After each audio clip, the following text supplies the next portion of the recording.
고령자 복지주택에 들어가면 정말 노후 걱정을 내려놔도 되는 걸까요? 최점순 씨는 월세 5만 원에서 12만 원이라는 말을 처음 들었을 때 솔직히 마음이 많이 놓였다고 했습니다. 집 걱정만큼은 이제 끝났구나. 그렇게 생각하며 이곳에 들어왔습니다. 하지만 생활이 시작되고 나서야 월세 말고 미처 계산하지 못했던 현실들이 조금씩 모습을 드러내기 시작합니다. 오늘은 고령자 복지주택에서 실제로 생활하고 있는 한 분의 이야기를 들려드립니다. 최점순 씨는 올해 72살입니다. 3년 전까지만 해도 서울 외곽의 작은 빌라에서 전세로 살고 있었어요. 보증금 5천만 원. 그게 그가 가진 전부였습니다. 남편이 먼저 세상을 떠난 뒤 혼자 살기 시작한 지 벌써 8년. 국민연금과 기초연금 합쳐서 70만 원 남짓이 한 달 생활비였어요. 그런데 문제가 생겼습니다. 집주인이 전세를 월세로 바꾸겠다고 했거든요. 보증금 2천만 원에 월세 35만 원. 계산을 해봤어요. 전세금 차액 3천만 원이 손에 들어와도 매달 35만 원씩 나가면 7년이면 바닥이 납니다. 그때 나이가 79, 80 되기 전에 또 집을 구해야 하는 거예요. 그는 밤잠을 설쳤습니다. 이 나이에 또 이사를 해야 하나. 그것도 돈이 다 떨어진 다음에. 그러다 주민센터에서 처음 들었어요. 고령자 복지주택이라는 게 있다고. 보증금 300만 원, 월세 5만 원. 거기다 한번 들어가면 평생 살 수 있다고요. 처음엔 믿기지 않았어요. 그런 집이 진짜 있어? 신청하고 몇 달을 기다렸습니다. 그리고 당첨 연락을 받았어요. 5천만 원 전세금 중 300만 원만 보증금으로 내고 나머지는 고스란히 손에 남았습니다. 매달 70만 원 중 5만 원만 월세로 나가니까 65만 원이 생활비로 남았어요. 입주 전에 현장을 보러 갔습니다. 건물 안에 경로당도 있고 건강관리실, 식당까지 갖춰져 있었어요. 문턱 없는 구조에 화장실엔 안전 손잡이까지. 혼자 살아도 안심이 되겠구나. 복지관이 바로 붙어 있으니 외롭지도 않겠구나. 이사 날짜를 잡으면서 오랜만에 마음이 가벼웠습니다. 드디어 걱정 없이 살 수 있는 집이 생겼구나. 이제 노후 걱정은 끝이구나. 그때까지만 해도 그는 진심으로 그렇게 믿고 있었습니다. 입주 첫날, 최점순 씨는 빈 방에 서서 한참을 둘러봤습니다. 넓지는 않았어요. 하지만 혼자 살기엔 충분했습니다. 창문으로 햇살이 들어왔고 바닥은 깨끗했어요. 화장실 손잡이를 잡아보니 튼튼하게 고정돼 있었습니다. 여기서 살면 되겠구나. 이제 진짜 내 집이구나. 짐을 풀면서 계속 그 생각만 했어요. 월세 5만 원. 이 돈이면 한 달에 65만 원이 남는다. 밥 해먹고 병원 다니고 가끔 손주한테 용돈도 줄 수 있겠다. 그는 그렇게 계산하고 있었습니다. 그런데요. 첫 달이 지나고 나서야 그가 빠뜨린 게 있다는 걸 알게 됐어요. 월세는 5만 원이 맞았습니다. 하지만 그게 전부가 아니었어요. 전기세 고지서가 왔습니다. 혼자 사는데 뭘 얼마나 썼다고. 그렇게 생각하며 열어봤어요. 1만 8천 원. 의료급여 수급자라 할인이 적용됐는데도 그 정도가 나왔습니다. 며칠 뒤 수도세 고지서가 왔어요. 8천 원. 가스비도 왔습니다. 난방은 거의 안 틀었는데 밥 해먹고 물 때운 것만으로 1만 원이 나왔어요. 그는 고지서들을 나란히 놓고 계산기를 두드렸습니다. 전기, 수도, 가스 합치니까 3만 6천 원이었어요. 월세보다는 적었지만 어쨌든 매달 나가는 돈이었습니다. 그때 처음 생각했어요. 아, 이건 내가 몰랐던 부분이구나. 하지만 끝이 아니었어요. TV 수신료 청구서가 또 왔습니다. 휴대폰 요금도 있었어요. 원래 쓰던 거니까 당연히 내 돈이었고요. 그리고 가장 큰 게 남아 있었습니다. 밥. 고령자 복지주택이라고 해서 식사가 나오는 줄 알았냐고요? 그건 아니었어요. 건물 안에 식당이 있긴 했습니다. 하지만 공짜가 아니었어요. 한 끼에 3,000원에서 4,000원. 저렴한 편이긴 하지만 매일 세 끼를 다 사 먹으면 한 달에 27만 원이 넘어갑니다. 그래서 그는 직접 해먹기로 했어요. 근처 마트에서 장을 봤습니다. 쌀, 계란, 두부, 채소. 아끼고 아껴서 샀는데도 일주일치에 3만 원이 들었어요. 한 달이면 12만 원. 반찬 사고 가끔 외식하면 15만 원은 금방 넘었습니다. 그는 다시 계산기를 꺼냈어요. 월세 5만 원. 공과금 3만 6천 원. 식비 15만 원. 통신비까지 합치면 한 달에 25만 원 정도가 나갔습니다. 70만 원 중 25만 원. 남는 건 45만 원이었어요. 물론 전세 살 때보다는 나았습니다. 월세 35만 원 내면서 생활비까지 쓰던 때보다는 훨씬 숨통이 트인 건 맞았어요. 그런데 마음 한쪽이 허전했습니다. 월세 5만 원이라는 말만 듣고 한 달에 5만 원만 나가는 줄 알았거든요.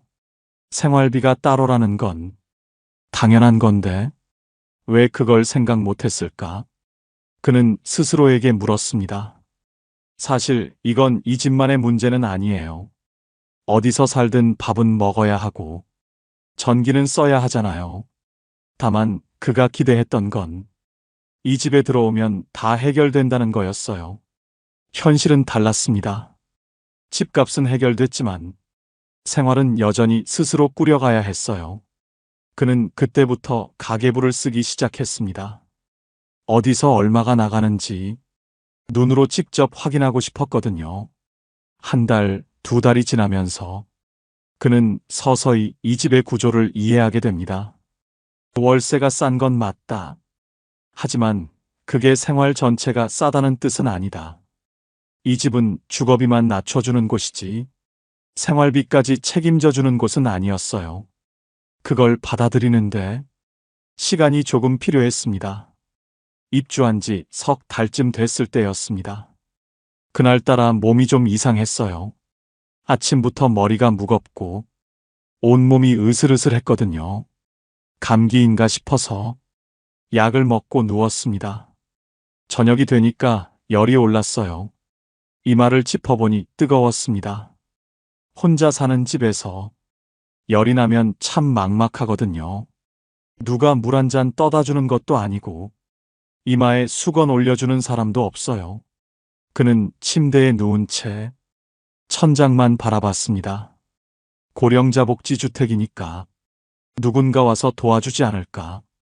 잠깐 그런 생각이 스쳤어요. 하지만 아무도 오지 않았습니다. 당연한 거예요. 이곳은 요양원이 아니거든요. 건물 안에 건강관리실이 있긴 했습니다. 낮 시간에 간호사가 상주하는 곳이에요. 혈압도 재주고 간단한 건강 상담도 해줘요. 그런데 밤에는 문을 닫습니다. 그가 열이 난 건 저녁 8시쯤이었어요. 건강관리실은 이미 닫혀 있었고 복지관도 운영 시간이 끝난 뒤였습니다. 비상벨이 있긴 했어요. 화장실과 침실에 설치된 빨간 버튼. 위급할 때 누르면 관리실로 연결된다고 했어요. 그런데 열이 난다고 비상벨을 누를 수는 없잖아요. 119를 부를 정도는 아니었고 그냥 누워서 버텨야 하는 상황이었습니다. 그는 물을 마시려고 일어났어요. 어지러웠습니다. 부엌까지 걸어가는 게 힘들었어요. 겨우 물을 떠서 돌아와 다시 누웠습니다. 그때 생각했어요. 만약 지금 쓰러지면 어떻게 되지? 아무도 모르겠구나. 아들한테 전화할까 싶었지만 밤늦은 시간에 걱정만 끼칠 것 같았어요. 그래서 참았습니다. 다음 날 아침 열은 조금 내렸지만 몸은 여전히 무거웠어요. 그는 건강관리실로 내려갔습니다. 간호사가 체온을 재주고 약국에서 약을 사오라고 했어요. 병원 가셔야 할 것 같아요. 혼자 가실 수 있으세요? 간호사가 물었습니다. 그는 고개를 끄덕였어요. 혼자 갈 수 있다고 했습니다. 사실은 자신이 없었어요. 버스 타고 병원까지 가는 게 쉽지 않을 것 같았거든요. 그런데 다른 방법이 없었습니다. 이곳에서는 아파도 병원은 스스로 가야 했어요. 누가 데려다주는 시스템이 아니었습니다. 그는 천천히 옷을 입고 버스 정류장까지 걸어갔어요. 10몇 분 정도 거리였는데 그날은 30분처럼 느껴졌습니다. 병원에서 진료받고 약 타서 돌아오니까 오후가 다 됐어요. 집에 들어와서 다시 누웠습니다. 그리고 생각했어요. 이 집은 건강한 사람을 위한 집이구나. 복지시설이 있다고 해서 누군가 돌봐주는 게 아니었어요. 건강관리실은 상담을 해주는 곳이지 간병을 해주는 곳이 아니었습니다. 아프면 스스로 병원에 가야 하고 약도 스스로 챙겨 먹어야 했어요. 만약 거동이 어려워지면 이 집에서 계속 살 수 있을까? 그는 처음으로 그런 생각을 했습니다. 입주할 때는 몰랐어요. 건강하니까요. 혼자서 다 할 수 있으니까요. 그런데 하룻밤 아프고 나니까 보이는 게 달라졌습니다. 이 집은 혼자 생활할 수 있는 사람을 위한 곳이에요. 스스로 밥 해 먹고, 스스로 병원 다니고, 스스로 일상을 꾸려갈 수 있는 사람. 그게 이 집의 전제였습니다. 도움이 필요한 순간이 오면 이 집은 더 이상 선택지가 아닐 수도 있어요. 그는 며칠 뒤 완전히 나았습니다. 다시 평소처럼 생활하게 됐어요. 하지만 그날 밤의 기억은 남았습니다. 혼자 열이 나서 누워있던 밤, 천장만 바라보며 버텼던 시간, 그때 느꼈던 막막함은 쉽게 잊히지 않았어요. 어느 주말이었어요. 아들이 오랜만에 찾아온다고 했습니다. 손주도 데리고 온다고요. 최점순 씨는 아침부터 분주했어요. 방을 치우고, 과일을 깎아놓고, 손주가 좋아하는 과자도 사뒀습니다. 오후 2시쯤 아들이 도착했어요. 손주가 뛰어들어오면서 안겼습니다. 할머니! 그 한마디에 마음이 풀어졌어요. 아들은 집안을 둘러봤습니다. 깔끔하고 안전하게 돼 있다며 안심이 된다고 했어요. 거실에 앉아서 이야기를 나눴습니다. 손주는 과자를 먹으며 돌아다녔고요. 시간이 금방 갔어요. 어느새 저녁이 됐습니다. 아들이 말했어요. 엄마, 오늘 여기서 자고 갈까? 내일 아침에 같이 밥 먹고 가면 안 돼? 최점순 씨는 잠깐 말이 없었습니다. 사실 그러고 싶었어요. 손주랑 아침까지 같이 있고 싶었거든요. 그런데 이 집에서는 그게 어려웠습니다. 입주할 때 안내를 받았어요. 가족이나 지인이 방문하는 건 자유롭지만 숙박은 원칙적으로 제한된다고요. 공동주택이라서 그렇다고 했어요. 한 사람이 계약한 집에 다른 사람이 계속 머무르면 관리가 어려워진다고요. 규정이 그렇다는 건 알았어요. 이해도 됐습니다. 그런데 막상 아들이 자고 갈까 하고 물었을 때 그 말을 꺼내기가 쉽지 않았어요. 그냥 오늘은 돌아가. 다음에 낮에 또 와. 아들은 고개를 갸우뚱했어요. 왜? 좁아서 그래? 우리 거실에서 자도 되는데. 최점순 씨는 웃으면서 말했습니다. 아니야. 그냥 그렇게 하자. 엄마도 피곤하고. 사실대로 말하기가 좀 그랬어요. 이 집에서는 가족도 못 재운다고 하면 아들이 어떻게 생각할까 싶었거든요. 아들은 더 묻지 않았어요. 짐을 챙기고 손주 손을 잡았습니다. 현관에서 인사를 했어요. 손주가 손을 흔들었습니다. 할머니, 다음에 또 올게요. 문이 닫히고 나니까 집이 갑자기 조용해졌어요. 최점순 씨는 거실에 앉아서 한참을 멍하니 있었습니다. 내 집인데, 내 가족인데, 왜 재우면 안 되는 걸까? 머리로는 이해가 됐어요. 공동주택이니까요. 규칙이 있어야 질서가 유지되니까요. 그런데 마음은 달랐습니다. 예전에 살던 집에서는 아들이 오면 당연히 재웠어요. 명절이면 며느리까지 와서 다 같이 북적북적했거든요. 여기서는 그게 안 됐습니다. 물론 절대로 안 된다는 건 아니에요. 사정이 있으면 관리실에 미리 말하고 허락을 받으면 되는 경우도 있다고 들었어요. 그런데 그게 번거롭잖아요. 매번 허락을 받아야 한다는 게요. 내 집인데 눈치를 봐야 하는 느낌. 그게 조금 불편했습니다. 며칠 뒤 아들한테 전화가 왔어요. 엄마, 그날 왜 자고 가지 말라고 했어? 혹시 불편한 거 있어? 최점순 씨는 솔직하게 말했습니다. 여기가 공동주택이라서 가족이 자고 가는 게 좀 그래. 규정이 그렇대. 아들이 잠깐 조용했어요. 그런 거였구나. 몰랐네. 전화를 끊고 나서 최점순 씨는 생각했습니다. 이 집은 내 집이 맞아. 하지만 완전히 자유로운 건 아니구나. 혼자 사는 데는 문제가 없었어요. 조용하고 편했습니다. 그런데 가족이 오면 달랐어요. 예전처럼 마음껏 할 수 없는 부분들이 있었어요. 이 집은 혼자 살기 위한 집이지 가족과 함께하기 위한 집은 아니었습니다. 그걸 받아들이는데 시간이 조금 필요했어요. 다음에 아들이 오면 낮에 밖에서 밥을 먹자고 해야겠다. 그는 그렇게 마음을 정리했습니다. 최점순 씨는 원래 생선구이를 좋아했어요.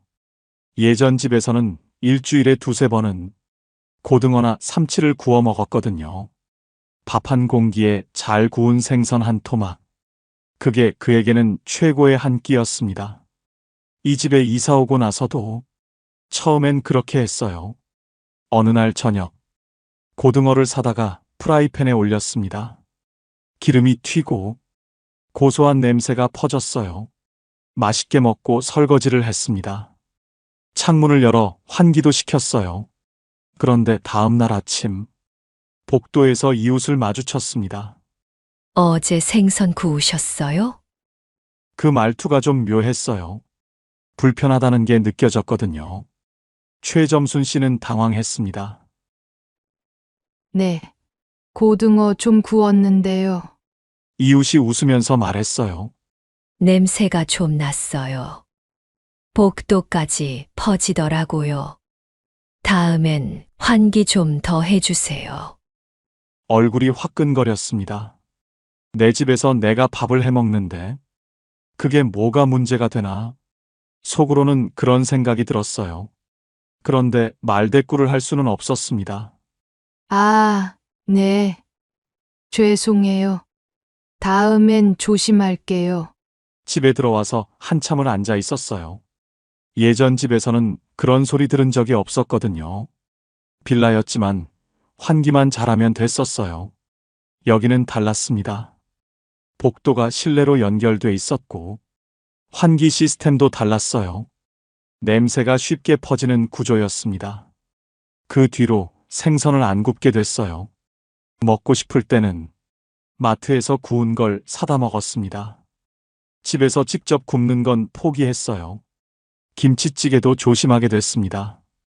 고춧가루 많이 넣고 끓이면 냄새가 강하거든요. 된장찌개도 마찬가지였어요.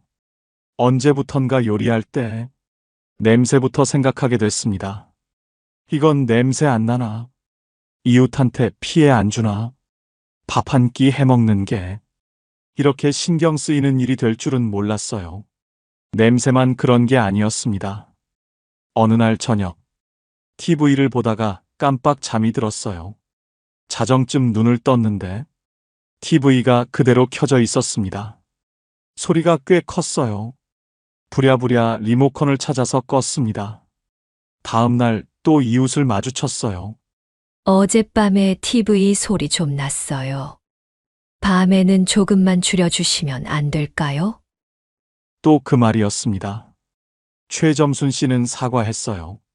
깜빡 잠이 들었다고요. 그 뒤로는 저녁 9시만 넘으면 TV 소리를 확 줄였습니다. 가끔은 귀가 어두워서 소리를 키우고 싶을 때도 있었어요. 그런데 그러면 또 민폐가 될 것 같았어요. 이어폰을 사야 하나. 그런 생각까지 했습니다. 엘리베이터에서도 마찬가지였어요. 혼자 탈 때는 괜찮았는데 다른 입주자와 함께 타면 괜히 눈치가 보였습니다. 인사를 해야 하나, 말을 걸어야 하나, 가만히 있으면 무뚝뚝해 보이나, 별것 아닌 것 같지만 매일 반복되니까 은근히 신경이 쓰였어요. 복도에서 통화할 때도 조심했습니다. 목소리가 울리거든요. 아들한테 전화가 오면 얼른 집 안으로 들어가서 받았어요. 예전에는 안 그랬거든요. 어디서든 편하게 받았는데 여기서는 그게 잘 안 됐습니다. 불편하다고 해야 할까요? 그건 좀 다른 것 같아요. 불편하다기보다는 신경 쓸 일이 많아졌다는 거예요. 혼자 사는 집인데 혼자만의 생활은 아닌 느낌. 내 행동 하나하나가 누군가에게 영향을 줄 수 있다는 걸 늘 의식하면서 사는 거예요. 최점순 씨는 원래 조용한 편이었어요. 남한테 피해주는 걸 싫어했고요. 그래서 적응은 어렵지 않았습니다. 다만 가끔 생각했어요. 예전처럼 마음 편하게 생선 굽고 TV 크게 틀고 아무 눈치 안 보고 살던 때가 문득 그리울 때가 있었어요. 이 집에서의 생활은 배려가 기본이었습니다. 나만 편하면 되는 게 아니라 옆집도 윗집도 아랫집도 다 같이 신경 써야 했어요. 그게 공동주택이라는 거였습니다. 익숙해지는데 시간이 좀 걸렸어요. 지금은 많이 적응했습니다. 그래도 가끔은 생각해요. 고등어 한 마리 마음껏 굽고 싶다. 최점순 씨가 이 집을 처음 봤을 때 위치는 크게 신경 쓰지 않았어요. 버스 정류장까지 걸어서 15분, 병원까지는 버스로 20분, 마트는 걸어서 10분 거리. 나쁘지 않다고 생각했습니다. 예전에 살던 동네보다 조금 외진 건 맞았어요. 하지만 감당할 수 있는 정도였거든요. 입주 초반에는 괜찮았습니다. 날씨 좋은 날 마트까지 걸어가는 게 산책처럼 느껴지기도 했어요. 버스 타고 병원 다녀오는 것도 별로 힘들지 않았고요. 그런데 시간이 지나면서 조금씩 달라지기 시작했습니다. 그해 겨울이 유난히 추웠어요. 병원 가는 날이었습니다. 두꺼운 외투를 입고 집을 나섰어요. 버스 정류장까지 15분. 예전엔 그냥 걸었던 거리였는데 그날은 유독 멀게 느껴졌습니다. 바람이 세게 불었거든요. 목도리를 둘러도 얼굴이 시렸어요. 중간에 한 번 쉬었습니다. 아파트 화단 옆 벤치에 잠깐 앉았어요. 숨을 고르고 다시 걸었습니다. 정류장에 도착하니까 버스가 막 떠난 뒤였어요. 다음 버스는 20분 뒤. 바람 부는 정류장에서 20분을 기다렸습니다. 병원에 도착했을 때는 이미 지쳐 있었어요. 진료받고 약 타고 다시 버스를 기다렸습니다. 집에 돌아오니까 오후 4시였어요. 아침 10시에 나갔는데 6시간이 걸린 거예요. 그날 저녁밥도 제대로 못 먹고 바로 누웠습니다. 너무 피곤했거든요. 그때 처음 생각했어요. 이 거리가 앞으로도 괜찮을까? 지금은 걸을 수 있으니까 괜찮아요. 버스도 탈 수 있고요. 그런데 5년 뒤에는, 10년 뒤에는 다리가 더 약해지면 이 15분이 30분이 될 수도 있어요. 버스 계단 오르는 게 힘들어질 수도 있고요. 병원 한 번 가는 게 하루 일이 될 수도 있겠구나. 그런 생각이 들었습니다. 여름에도 마찬가지였어요. 장을 보러 마트에 갔습니다. 쌀이랑 채소를 좀 샀어요. 짐이 무거웠습니다. 양손에 장바구니를 들고 집까지 걸어왔어요. 10분 거리라고 했는데 그날은 20분이 넘게 걸렸어요. 중간에 2번이나 멈춰서 짐을 내려놓고 쉬었거든요. 땀이 비 오듯이 흘렀습니다. 집에 도착해서 짐을 내려놓고 한참을 헐떡거렸어요. 쌀 한 포대가 이렇게 무거웠나? 예전엔 별것 아니었는데 그때 느꼈습니다. 거리는 그대로인데 내 몸이 달라지고 있구나. 젊었을 때 10분 거리와 70이 넘어서의 10분 거리는 같은 거리가 아니었어요. 택배로 시키면 되지 않냐고요? 맞아요. 요즘은 쌀도 배달이 되고 채소도 주문할 수 있어요. 그런데 최점순 씨 세대는 직접 눈으로 보고 사는 게 익숙했습니다. 싱싱한 건지 확인하고 싶고 만져보고 고르고 싶은 거예요. 그게 습관이었거든요. 물론 조금씩 바꿔가고 있긴 해요. 무거운 건 배달로 시키고 가벼운 것만 직접 사러 가고요. 하지만 그것도 쉽지 않았습니다. 스마트폰으로 주문하는 게 아직 서툴었거든요. 아들한테 물어가면서 겨우 한 번 시켜봤어요.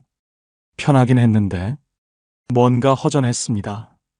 장 보러 나가는 게 그냥 물건 사는 일만은 아니거든요. 바깥 공기도 쐬고 사람 구경도 하고 그게 다 일상이었는데요. 집 안에만 있으면 하루가 너무 길었어요. 그래서 힘들어도 나가게 됐습니다. 마트까지 걸어가고 정류장까지 걸어가고요. 다만 예전처럼 가볍게 다녀오는 건 아니었어요. 나갈 때마다 마음의 준비를 했습니다. 오늘 컨디션 괜찮나? 날씨는 어떤가? 짐이 많으면 어떻게 하나? 그런 것들을 미리 생각하고 나서야 문을 열 수 있었어요. 예전 동네는 뭐든 가까웠거든요. 병원도 걸어서 5분, 마트도 바로 앞이었어요. 여기는 달랐습니다. 조용하고 공기 좋은 건 맞았어요. 복지시설도 잘 돼 있었고요. 그런데 생활권이 좁았습니다. 가까운 곳에 뭐가 있는지보다 내가 얼마나 움직일 수 있는지가 더 중요해졌어요. 최점순 씨는 요즘 생각합니다. 지금은 괜찮아. 아직은 걸을 수 있으니까. 그런데 언제까지 이렇게 할 수 있을까? 그 질문에 대한 답은 아직 찾지 못했습니다. 최점순 씨가 이 집에 산 지 어느새 3년이 됐습니다. 처음엔 몰랐던 것들이 많았어요. 생활비가 따로라는 것도, 아프면 혼자 버텨야 한다는 것도, 가족이 자고 가기 어렵다는 것도 하나씩 부딪히면서 알게 됐습니다. 그렇다고 이 집이 나쁘다는 건 아니에요. 오히려 지금은 이 집이 자기한테 맞는다고 생각해요. 다만 모든 사람한테 맞는 집은 아니라는 걸 이제는 알게 됐습니다. 가끔 지인들한테 연락이 와요. 나도 고령자 복지주택 들어가고 싶은데, 어때? 살만해? 그러면 최점순 씨는 먼저 이렇게 물어봐요. 혼자서 밥 해 먹을 수 있어? 혼자서 병원 다닐 수 있어? 그게 제일 중요하거든요. 이 집은 누군가 돌봐주는 집이 아니에요.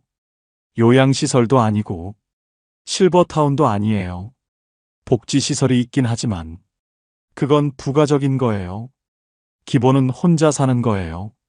스스로 일상을 꾸려가는 거예요. 밥도 직접 해야 하고 청소도 직접 해야 하고 아프면 직접 병원에 가야 해요. 그게 가능한 사람한테는 정말 좋은 선택지가 될 수 있어요. 월세가 싸니까 경제적 부담이 확 줄어들거든요. 최점순 씨처럼 국민연금이랑 기초연금으로 70만 원 정도 받는 분들한테는 이 집이 정말 큰 도움이 됩니다. 일반 월세로 35만 원 내면 남는 돈이 거의 없잖아요. 여기선 월세가 5만 원이니까 그 차이가 어마어마한 거예요. 그리고 오래 살 수 있다는 것. 이것도 큰 장점이에요. 계약 갱신하면서 30년, 50년까지 살 수 있거든요. 나이 들어서 집 걱정 안 해도 된다는 게 얼마나 마음 편한 일인지 몰라요. 이사 걱정 없이 죽을 때까지 여기 있을 수 있다는 거. 그게 이 집의 가장 큰 장점이었습니다. 하지만요, 이 집이 안 맞는 사람도 있어요. 최점순 씨가 보기에 이런 분들한테는 좀 어려울 것 같았어요. 첫 번째, 사람 만나는 걸 좋아하는 분. 이 집은 조용해요. 너무 조용해요. 입주민들이 대부분 혼자 사시는 분들이고 다들 조용히 지내거든요. 복도에서 마주쳐도 인사 정도만 하고 지나가요. 함께 어울려서 뭘 하는 분위기는 아니에요. 물론 복지관에서 프로그램이 있긴 해요. 체조도 하고 노래교실도 하고요. 그런데 그것도 본인이 적극적으로 나가야 해요. 가만히 있으면 아무도 안 불러요. 사람들이랑 북적북적하게 지내고 싶은 분은 여기가 좀 심심할 수 있어요. 두 번째, 가족이 자주 오가는 분. 아까 말씀드렸듯이 가족이 방문하는 건 괜찮아요. 하지만 숙박은 어려워요. 명절 때 자녀들이 와서 다 같이 자고 가고 싶은 분들한테는 이 구조가 불편할 수 있어요. 예전처럼 온 가족이 모여서 북적이는 명절은 여기선 기대하기 어렵거든요. 세 번째, 건강이 많이 안 좋으신 분, 혼자 거동하기 힘들거나 누군가 도움이 필요한 분은 이 집이 맞지 않아요. 여기는 돌봄 서비스가 없거든요. 건강관리실에서 상담은 해주지만 매일 챙겨주는 건 아니에요. 거동이 불편해지면 다른 선택지를 찾아야 해요. 요양시설이나 돌봄 서비스가 있는 곳으로요. 최점순 씨는 그래서 요즘 건강관리에 더 신경을 씁니다. 여기서 오래 살려면 내가 건강해야 하거든요. 아침마다 복지관에서 하는 체조에 나가고 일주일에 2번은 산책을 해요. 다리 힘이 빠지면 이 집에서 못 살게 될 수도 있으니까요. 그게 이 집의 조건이에요. 스스로 생활할 수 있는 동안은 최고의 선택이 될 수 있어요. 하지만 그게 어려워지면 다른 준비를 해야 해요. 최점순 씨는 지금 그 두 가지를 다 생각하고 있습니다. 지금 여기서 잘 사는 것, 그리고 나중을 위한 준비. 이 집은 영원한 답이 아니라 지금의 답이라는 걸 그는 알고 있었어요. 최점순 씨는 요즘 가끔 이런 생각을 해요. 입주 전에 이걸 알았더라면 마음의 준비가 달랐을 텐데. 그래서 혹시 고령자 복지주택을 고민하고 계신 분들이 있다면 몇 가지 이야기를 드리고 싶다고 했어요. 첫 번째, 월세만 보지 말고 생활비를 계산해 보세요. 월세 5만 원. 이 숫자만 보면 정말 싸 보여요. 하지만 실제로 한 달에 나가는 돈은 그보다 훨씬 많아요. 전기세, 수도세, 가스비, 거기다 식비, 통신비까지. 최점순 씨 기준으로 한 달에 25만 원 정도가 나갔어요. 물론 일반 월세보다는 훨씬 적어요. 하지만 5만 원만 나가는 건 아니에요. 입주 전에 내 수입이 얼마인지, 거기서 25만 원 정도 빼면 얼마가 남는지, 그걸 먼저 계산해 보시는 게 좋아요. 두 번째, 내 건강 상태를 솔직하게 봐야 해요. 이 집은 혼자 생활할 수 있는 사람을 위한 집이에요. 밥을 직접 해 먹을 수 있는지, 버스 타고 병원에 갈 수 있는지, 계단 오르내리는 게 힘들지 않은지, 지금 당장은 괜찮더라도 1년 뒤, 3년 뒤를 생각해 보세요. 건강이 나빠지면 이 집에서 계속 살기 어려울 수 있어요. 그때를 위한 플랜 B도 미리 생각해 두는 게 좋습니다. 세 번째, 위치를 직접 가보세요. 고령자 복지주택은 도심보다 외곽에 있는 경우가 많아요. 공고문에 나온 주소만 보지 말고 직접 가보시는 걸 추천해요. 버스 정류장까지 얼마나 걸리는지, 병원은 어디에 있는지, 마트는 가까운지, 지도로 보는 것과 직접 걸어보는 건 달라요. 특히 날씨 안 좋은 날, 그 거리를 걸을 수 있을지 상상해 보시는 게 좋아요. 최점순 씨는 그걸 안 했거든요. 입주하고 나서야 거리가 부담이 된다는 걸 알았어요. 네 번째, 공동생활에 대해 생각해 보세요. 이 집은 내 집이지만 완전히 자유로운 공간은 아니에요. 냄새 나는 음식 조심해야 하고, 밤에 소리 크게 내면 안 되고, 가족이 자고 가기도 어려워요. 혼자 조용히 사는 게 편한 분한테는 아무 문제 없어요. 하지만 예전처럼 내 집에서 마음대로 하고 싶은 분한테는 스트레스가 될 수 있어요.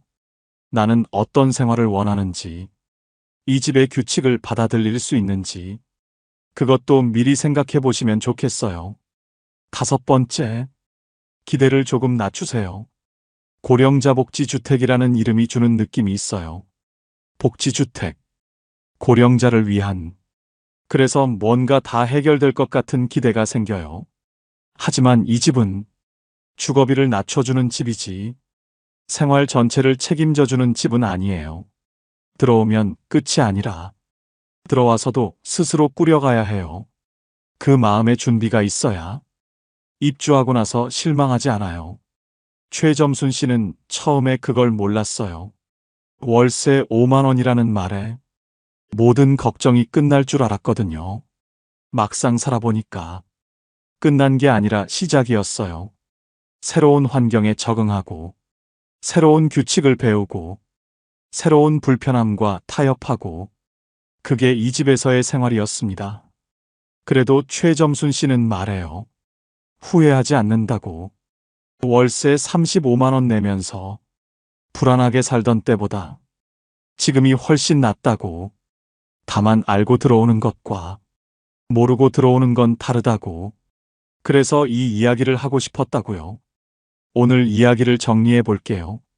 고령자 복지주택, 월세 5만 원, 보증금 300만 원, 평생 살 수 있는 집. 숫자만 보면 정말 좋아 보여요. 실제로 좋은 점도 많고요. 하지만 그 안에는 숫자로 보이지 않는 것들이 있었어요. 생활비는 따로였고, 아프면 혼자 버텨야 했고, 가족이 자고 가기 어려웠고, 냄새 나는 음식도 조심해야 했고, 거리도 시간이 지나면서 부담이 됐어요. 이 집은 좋다 나쁘다로 단정할 수 있는 곳이 아니었습니다. 나한테 맞는지 안 맞는지 그걸 따져봐야 하는 곳이었어요. 혼자서 생활할 수 있고, 조용한 일상이 편하고, 경제적 부담을 줄이고 싶은 분한테는 정말 좋은 선택이 될 수 있어요. 하지만 가족과 자주 함께하고 싶고 누군가 도움이 필요한 상황이라면 다른 선택지를 먼저 알아보시는 게 좋겠어요. 오늘 이야기가 고령자 복지주택을 고민하시는 분들께 조금이나마 도움이 됐으면 좋겠습니다. 궁금한 점이 있으시면 댓글로 남겨주세요. 영상이 도움이 되셨다면 좋아요와 구독 부탁드려요. 주변에 이런 정보가 필요한 분이 계시다면 공유해 주시면 감사하겠습니다. 다음에 또 현실적인 이야기로 찾아올게요. 봄날 이야기였습니다. 감사합니다. 70대의 한 부부가 있었습니다. 평생을 검소하게 살아온 그들에게 어느 날 믿기 힘든 행운이 찾아왔습니다. 복권 12억 당첨. 누가 봐도 인생이 바뀔 거라 생각했죠. 하지만 시간이 지나면서 놀라운 일이 벌어졌습니다. 같은 당첨금이었지만 누군가는 새로운 삶을 얻었고 누군가는 모든 걸 잃어버렸습니다. 도대체 무엇이 달랐던 걸까요? 그리고 그 끝은 우리가 생각한 것과는 전혀 달랐습니다. 서울 근교의 오래된 빌라, 좁은 골목길 끝에 자리한 15평짜리 집. 67세 박 씨 부부는 그곳에서 오랜 세월을 함께 살아왔습니다. 아침이면 박 씨는 먼저 깨어 허리 굽은 몸으로 대문 앞을 쓸고 아내는 좁은 부엌에서 된장국을 끓였습니다. 그들의 삶은 단순했습니다. 소박했고 또 검소했습니다. 퇴직 후 들어오는 건 국민연금 110만 원 남짓.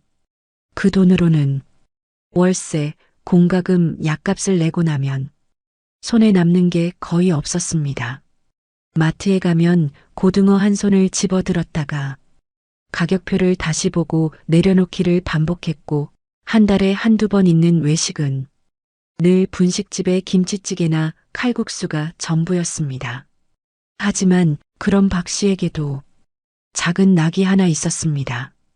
바로 로또 복권을 사는 일이었습니다. 에휴, 그거 그만 좀 사. 1,000원이라도 아껴야지. 아내는 볼 때마다 혀를 찼지만 박 씨는 웃으며 대꾸했습니다. 여보, 이게 내 유일한 취미야. 술, 담배도 안 하지 않나. 1,000원이면 커피 한 잔 값인데 나는 희망 한 잔 사는 거지. 박 씨는 매주 토요일 동네 편의점 앞에 서서 복권을 사들고 집에 돌아왔습니다. 그 종이 조각은 작고 얇았지만 박 씨에게는 늘 내일에 대한 기대를 안겨주었습니다. 한 달이면 2만 원, 1년이면 24만 원. 큰 돈은 아니지만 연금 생활자에겐 결코 가벼운 지출도 아니었습니다. 아내는 늘 잔소리를 했습니다. 그 돈이면 고기라도 사 먹지. 내가 바라는 건 고기가 아니야. 혹시 모르는 기적이잖아. 그리고 운명의 날은 예고 없이 찾아왔습니다. 어느 봄날 저녁밥을 마친 박 씨는 늘 하던 대로 TV 앞에 앉아 로또 번호를 확인했습니다. 처음 두 자리가 맞았을 때는 운이 좋네 하고 웃어넘겼습니다. 세 번째 번호가 맞자 심장이 쿵 하고 내려앉았습니다. 네 번째 번호가 맞는 순간 손에서 리모컨이 덜컥 떨어졌습니다. 그리고 마지막 6번째 숫자까지 모두 일치했습니다. 그는 자리에서 벌떡 일어나 아내를 불렀습니다. 여보, 여보, 이리 좀 와봐. 나 당첨된 것 같아. 아내는 설거지를 멈추고 다가왔습니다. 박 씨는 손에 쥔 종이를 내밀며 덜덜 떨리는 목소리로 말했습니다. 여기 봐. 하나, 둘, 6개 전부 맞아. 이거 진짜 당첨이야. 아내는 믿지 못한 듯 종이를 뺏어들고 TV 화면과 번호를 몇 번이나 대조했습니다. 그리고는 그 자리에 털썩 주저앉아 눈물을 흘렸습니다. 당첨금은 무려 12억 원. 세금을 제하고 실제로 계좌에 찍힌 금액은 약 9억 원. 그동안 통장 잔고가 몇십만 원도 안 될 때가 많았던 부부에게 억 단위의 숫자는 꿈만 같았습니다. 박 씨는 휴대폰 뱅킹 화면을 들여다보며 한참을 멍하니 있었습니다. 숫자 하나하나가 눈에 들어올 때마다 온몸에 소름이 돋았습니다. 9억. 이건 단순한 돈이 아니야. 우리 노후를 지켜줄 마지막 기회야. 그날 밤 부부는 늦도록 잠들지 못했습니다. 아내는 중얼거리듯 말했습니다. 여보, 이 돈 어떻게 쓸까? 평생 못 해본 일, 하고 싶은 거 다 해볼까? 박 씨는 조용히 고개를 저으며 답했습니다. 아니야. 이건 함부로 쓰면 안 돼. 우린 이제 70 가까워. 이 돈은 노후를 위해 꼭 지켜야 해. 아내는 그의 손을 꼭 잡으며 고개를 끄덕였습니다. 그래요. 이번만큼은 현명하게 살자. 이 돈이 마지막이니까. 박 씨 부부의 작은 집 안에는 그날 밤 유난히 긴 침묵이 흘렀습니다. 기쁨과 두려움이 뒤섞인 그 밤 부부는 알았습니다. 이 돈이 단순한 행운이 아니라 삶을 바꿀 기회이자 시험이라는 것을. 당첨 사실을 확인한 후 며칠 동안 박 씨는 가슴이 두근거려 잠을 이루지 못했습니다. 은행 창구에 앉아 거액이 입금되는 순간 그는 또다시 손이 떨렸습니다. 잔액 9억 원. 그 숫자를 바라보는 동안 박 씨는 현실인지 꿈인지 분간이 되지 않았습니다. 하지만 행복한 충격은 오래가지 않았습니다. 돈이 생기자 주변에서 들려오는 목소리들이 달라졌습니다. 이 정도 돈이면 큰 차도 사고 해외여행도 다녀와야지. 은행에 넣어두면 뭐해? 요즘은 부동산이 답이야. 이웃과 친척들의 말은 모두 달콤했지만 박 씨는 곧 깨달았습니다. 무엇보다 중요한 건 지키는 것이라는 사실을. 박 씨는 아내와 함께 밤마다 상의했습니다. 노트를 꺼내 구체적으로 적어 내려갔습니다. 생활비로 매달 얼마가 필요한지, 아플 때 병원비는 어느 정도 들어가는지, 손주에게 줄 용돈은 얼마나 되는지. 부부는 계산기를 두드리며 이 돈이 20년 뒤, 30년 뒤에도 꾸준히 자신들을 지켜주기를 바랐습니다. 아내가 말했습니다. 여보, 이제라도 우리 노후 집을 하나 마련하자. 세입자 두고 월세 받으면 든든하지 않겠어? 박 씨는 고개를 끄덕였습니다. 그래. 욕심내지 말고 안정적으로 가자. 그들은 결국 서울 근교의 소형 아파트 한 채를 매입했습니다. 매매가는 4억 8천만 원. 그동안 꿈만 꾸던 내 집 마련이었지만 이제는 단순한 집이 아니라 매달 현금이 들어오는 자산이 되었습니다.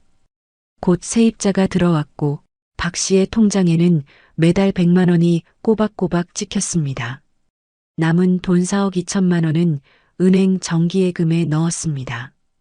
이율은 연 3%, 한 달에 약 105만 원의 이자가 생겼습니다. 비록 큰 돈은 아니었지만 연금 110만 원에 월세 100만 원, 이자 105만 원까지 더하니 한 달에 약 315만 원의 생활비가 안정적으로 마련된 셈이었습니다. 이전에는 병원비 때문에 걱정이 앞섰습니다. 만약 큰 수술이라도 하게 되면 우리 집은 그대로 무너지는구나. 하지만 이제는 달랐습니다. 매달 꾸준히 들어오는 고정 수입 덕분에 불안보다 안심이 먼저 찾아왔습니다. 부부는 소박한 생활을 유지했습니다.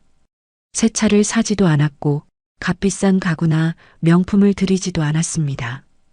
그 대신 돈이 돈을 벌어주는 구조를 스스로 만든 것이었습니다. 박 씨는 가끔 아파트 등기부등본을 꺼내 손으로 천천히 짚어보며 스스로에게 말했습니다. 이게 진짜 복권 당첨이지. 종이 조각이 아니라 이제는 내 이름으로 된 집이 있으니까. 그날 이후 부부의 대화에는 여유가 조금씩 묻어났습니다. 아내는 미소를 지으며 말했습니다. 여보, 이제 우리도 마음 놓고 김치찌개에 고기 좀 넣어 먹자. 박 씨는 웃으며 대답했습니다. 그래. 이제는 아끼는 게 아니라 지혜롭게 쓰는 거야. 박 씨 부부의 일상은 조금씩 그러나 분명하게 달라지기 시작했습니다. 이전에는 연금 110만 원으로만 살 때는 통장에서 돈이 빠져나가는 순간 숨이 막히곤 했습니다. 전기세 고지서가 날아오면 이번 달은 에어컨을 덜 틀어야겠다. 마트에서 물건을 집을 땐 이건 다음 달로 미루자. 늘 선택과 포기의 연속이었습니다. 하지만 이제는 달랐습니다. 월세 100만 원, 예금 이자 105만 원, 그리고 연금 110만 원까지 매달 315만 원의 안정적인 수입. 한 달 생활비를 다 쓰고도 통장에 일정 금액이 남아 있었습니다. 아내는 처음으로 병원 예약을 잡으며 말했습니다. 여보, 나 허리 검사 꼭 받아야겠어? 그동안 돈 아까워서 미뤘는데. 이젠 할 수 있잖아. 박 씨는 고개를 끄덕이며 대답했습니다. 그래. 이제는 건강이 먼저야. 돈이 우리를 위해 일하게 만들었으니까. 작은 변화들이 모여 삶의 무게를 조금씩 덜어주었습니다. 오랫동안 타던 낡은 중고차는 그대로였지만 기름값을 아끼려고 걸어다니던 날들은 줄어들었습니다. 병원비를 걱정하며 참고 살던 통증도 조금씩 치료를 받을 수 있었습니다. 무엇보다도 부부의 얼굴에 오랜만에 웃음이 돌아왔습니다. 손주가 놀러 왔을 때 아내는 용돈을 봉투에 넣어주며 미소를 지었습니다. 우리도 이제 할아버지, 할머니 체면 좀 서네. 예전 같았으면 10,000원 한 장 쥐어주면서도 가슴이 쓰렸는데. 이제는 소소한 기쁨을 나눌 수 있었습니다. 가끔은 작은 사치도 누렸습니다. 시장에 가서 고등어 대신 삼겹살을 사들고 와 오늘은 특별한 날이야. 하며 구워 먹기도 했습니다. 아내는 웃으며 말했습니다. 이게 다 복권 덕분이네. 정말 하늘이 준 선물이야.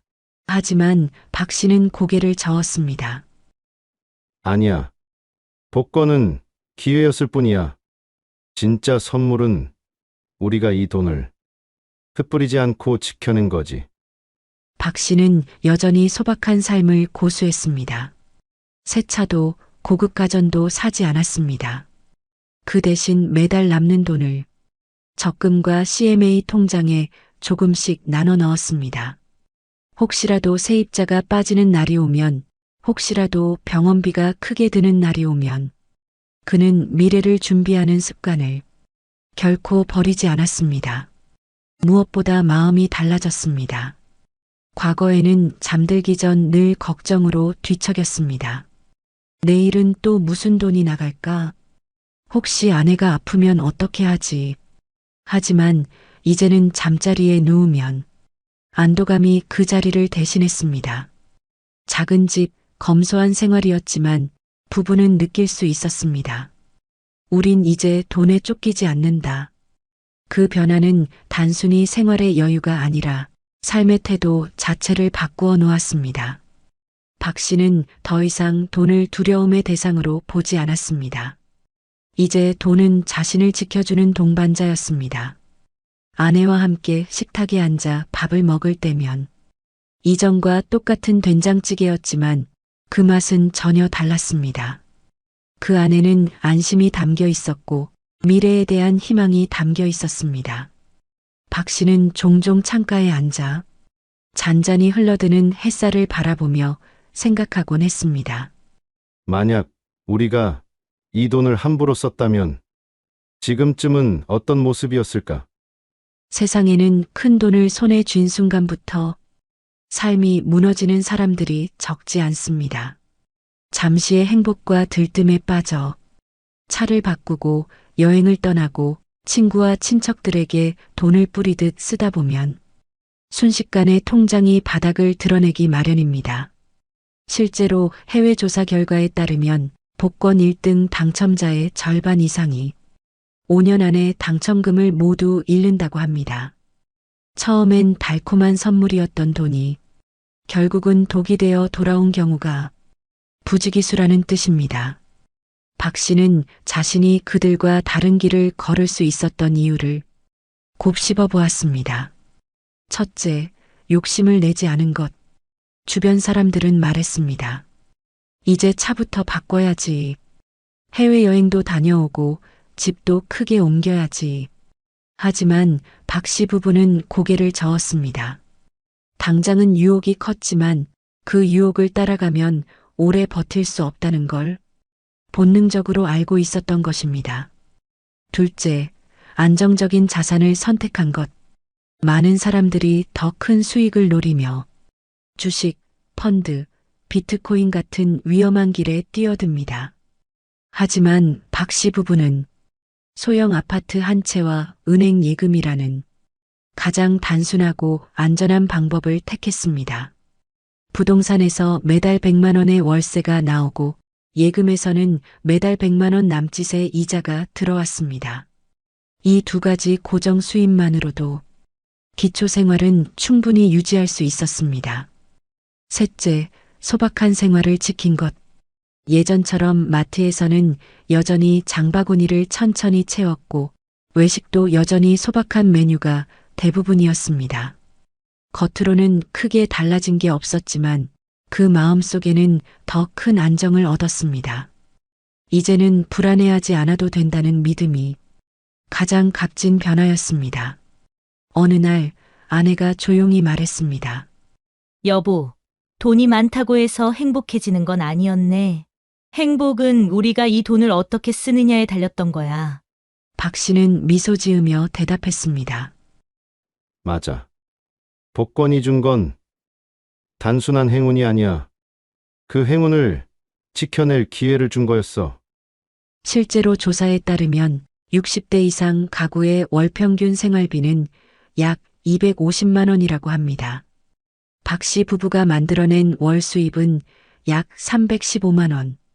평균을 웃돌며 병원비나 예기치 못한 지출에도 대비할 수 있는 수준이었습니다.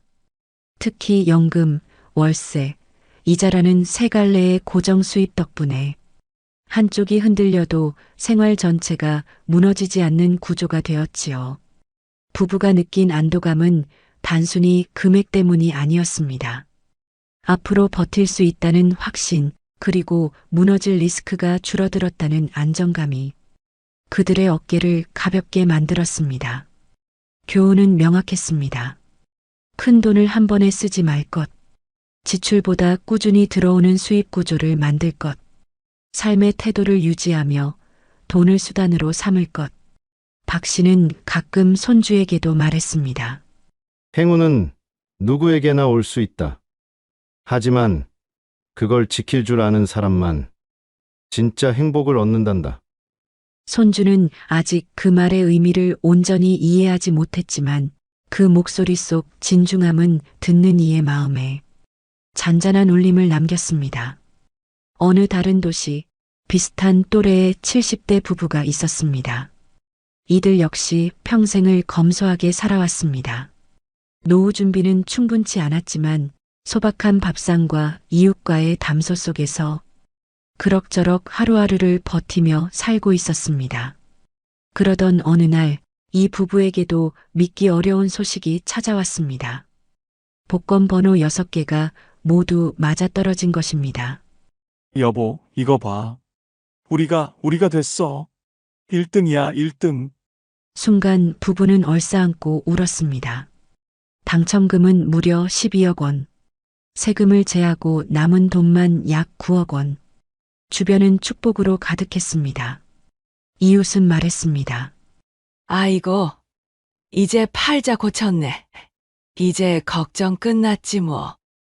처음 며칠간은 세상이 달라 보였습니다. 오랫동안 타던 15년 된 중고차 대신 반짝이는 새 차를 몰고 다녔습니다. 마트에 가서도 가격표를 보며 망설일 필요가 없었습니다. 먹고 싶은 과일을 바구니에 담고 좋아하던 고기와 해산물도 마음껏 사들릴 수 있었습니다. 부부는 평생 한 번도 가보지 못한 해외여행을 계획했습니다. 비행기 티켓을 예약하며 아내는 설레는 목소리로 말했습니다. 여보, 드디어 우리도 비행기 타본다. 남편은 웃으며 대꾸했습니다. 이게 다 우리 운명이야. 고생 끝, 행복 시작이야. 하지만 그 화려한 변화 속에 알게 모르게 작은 균열이 생겨나고 있었습니다. 돈은 들어오는 게 아니라 빠져나가기 시작했습니다. 세차, 여행, 외식. 한두 번은 괜찮았지만 그게 곧 생활이 되었습니다.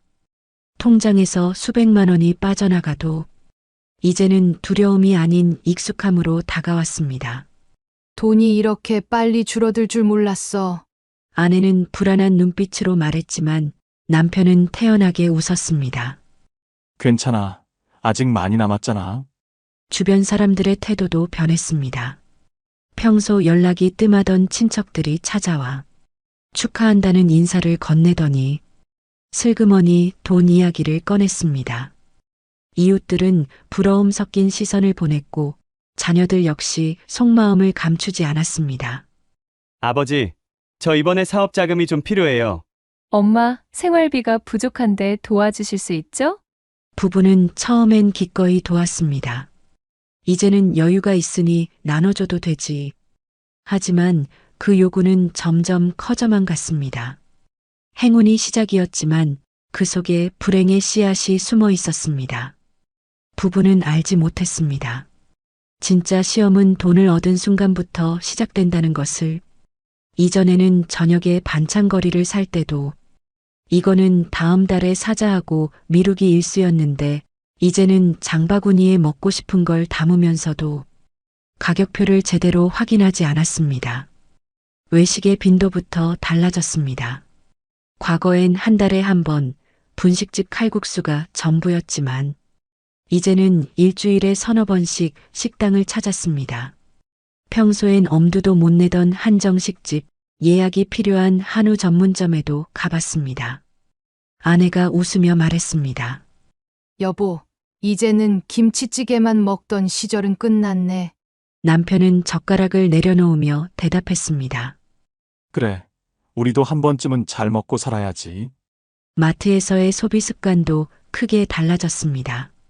예전에는 1+1 행사 제품만 골라 담던 부부였지만 이제는 그동안 눈길조차 주지 못했던 수입 과일, 고급 치즈, 와인까지 카트에 들어갔습니다. 냉장고를 열면 한 번도 사본 적 없는 브랜드의 음료와 간식이 가득했습니다. 이제 우리 집 냉장고가 드디어 사람 사는 집 같네.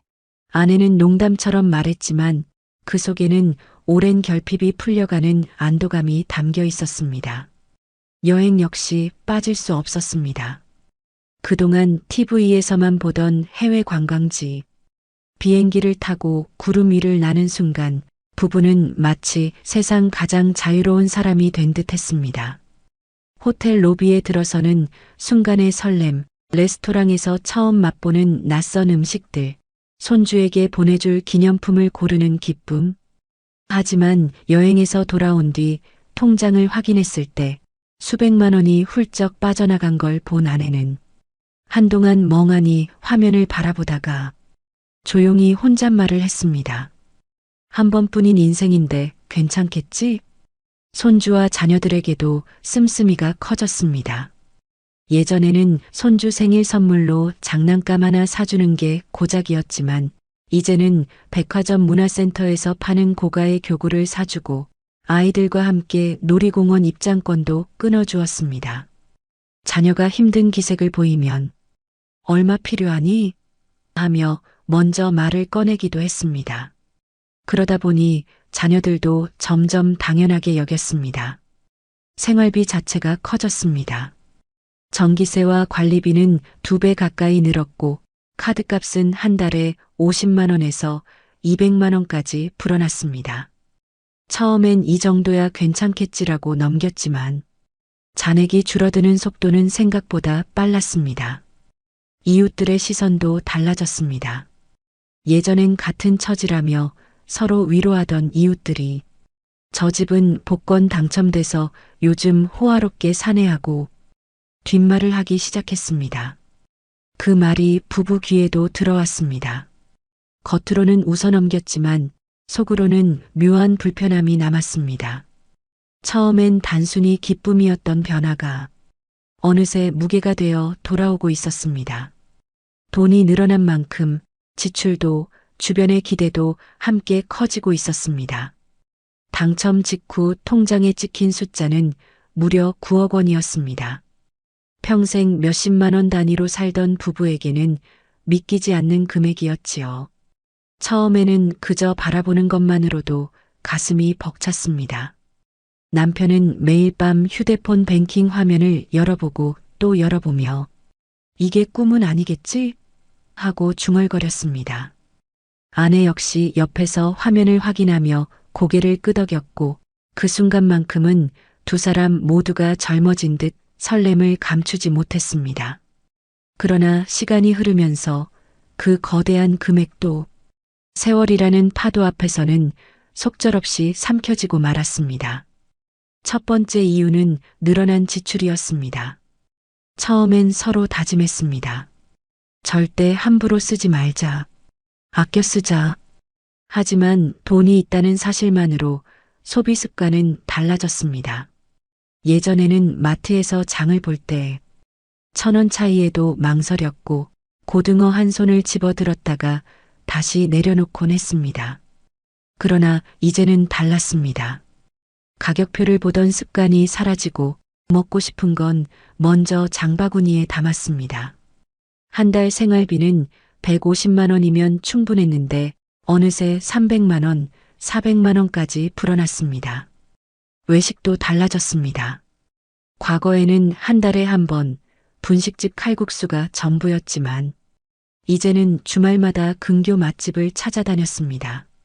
손주가 오면 치킨과 피자, 햄버거를 한꺼번에 시켜 식탁 위에 늘어놓으며 흐뭇해했습니다. 경조사 비용도 커졌습니다. 예전에는 봉투에 얼마를 넣을지 눈치 보며 고민했는데 이제는 망설임 없이 도왔습니다. 돈이 있으니 괜찮다는 안도감이 지출을 자랑처럼 만들었습니다. 하지만 그 자랑은 오래가지 않았습니다. 지출은 걷잡을 수 없이 커졌고 남편은 계산기를 두드리며 한숨을 내쉬었습니다. 이 속도로 나가면 10년도 못 버텨. 아내는 알면서도 대답하지 못했습니다. 늘어난 생활 수준은 줄이는 게 더 어려웠기 때문입니다. 두 번째 이유는 잘못된 투자였습니다. 남편은 늘 생각했습니다.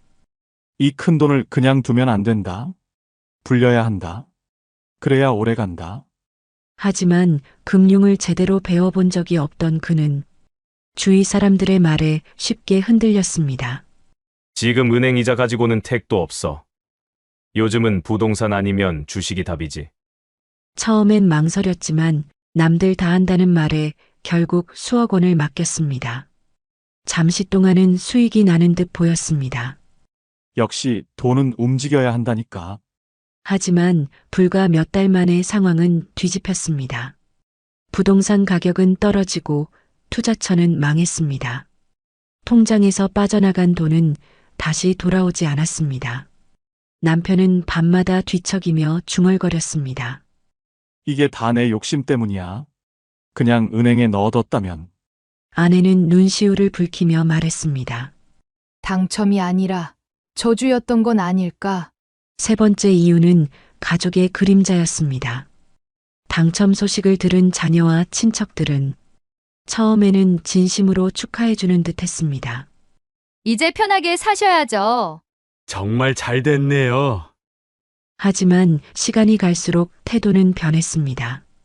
생활비를 빌려달라, 사업 자금을 도와달라, 전세 보증금이 필요하다며 끊임없이 손을 내밀었습니다. 부부는 처음엔 기꺼이 도왔습니다. 부모니까, 형제니까 도와야지. 그러나 그 횟수가 늘어날수록 부담은 눈덩이처럼 커져갔습니다. 더 큰 문제는 그들의 태도였습니다.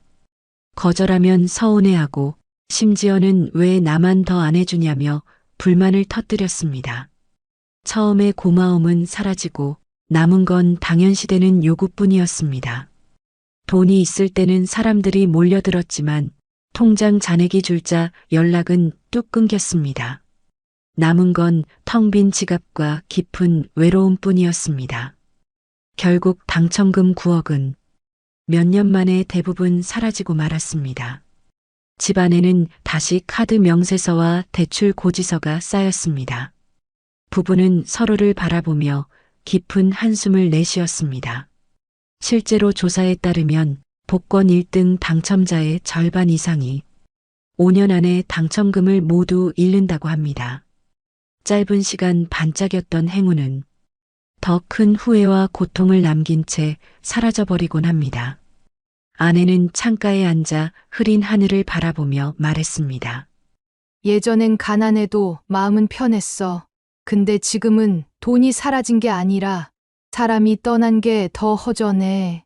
남편은 고개를 숙인 채 대답하지 못했습니다. 그는 알았습니다. 돈이 행복을 보장해주지 않는다는 걸, 오히려 그것이 삶을 흔들어 버릴 수도 있다는 걸 부부는 결국 깨달았습니다. 복권은 인생을 구원하는 열쇠가 아니라 인생을 시험하는 덫일 수도 있다는 사실을. 복권 당첨은 누구에게나 달콤한 꿈입니다. 누군가는 그 돈으로 새로운 삶을 시작했고 또 다른 누군가는 불행의 나락으로 떨어졌습니다. 똑같이 12억을 당첨받아 새우 9억을 손에 쥐었지만 왜 결과는 이렇게 달라졌을까요? 차이는 돈이 아니라 태도였습니다. 어떤 이는 욕심을 누르고 삶을 지킬 방법을 고민했습니다. 그 작은 다짐이 인생을 바꾸어 놓았습니다. 그들은 집을 사되 더 큰 욕심을 내지 않았습니다. 내 집 마련이라는 안정된 울타리를 갖추고 그곳에서 나오는 월세와 은행 이자를 국민연금과 합쳐 매달 315만 원으로 살았습니다. 크지 않은 돈이었지만 소박한 일상과 평화를 지켜내기에는 충분했습니다. 반대로 또 다른 이는 달랐습니다. 돈을 지키기보다 불려보려는 욕심이 앞섰습니다. 주변의 말에 휘둘려 무모한 투자에 뛰어들었고 가족의 끝없는 요구를 끊지 못했습니다. 처음에는 가족이니까 도와야 한다고 생각했지만 결국 남은 것은 빚과 후회뿐이었습니다. 행운의 크기가 달랐던 게 아닙니다. 그 행운을 다루는 태도가 달랐던 것입니다. 복권은 단순히 돈을 주는 종이가 아닙니다. 사람의 진짜 모습을 드러내는 거울입니다. 검소했던 사람은 더 단단해지고 욕심 많던 사람은 더 위험해집니다. 어쩌면 복권 당첨은 축복이 아니라 시험일지도 모릅니다. 우리는 누구나 한 번쯤 상상합니다. 나도 당첨된다면 걱정 없는 삶이 열리지 않을까? 하지만 오늘 이야기는 말합니다. 그 상상이 늘 행복으로 이어지지는 않는다고. 진짜 복권은 종이가 아닙니다. 오늘을 어떻게 준비하고 살아가느냐, 그것이 우리 인생의 당첨을 좌우합니다. 오늘도 누군가는 작은 희망을 품고 1,000원짜리 복권을 사들고 집으로 돌아갑니다. 그 종이에는 웃음과 눈물이 함께 담겨 있습니다. 그러나 잊지 말아야 할 것이 있습니다. 진짜 복권은 노후를 위해 준비하는 작은 습관, 그리고 함께 살아갈 가족과 평화를 지켜내는 마음입니다.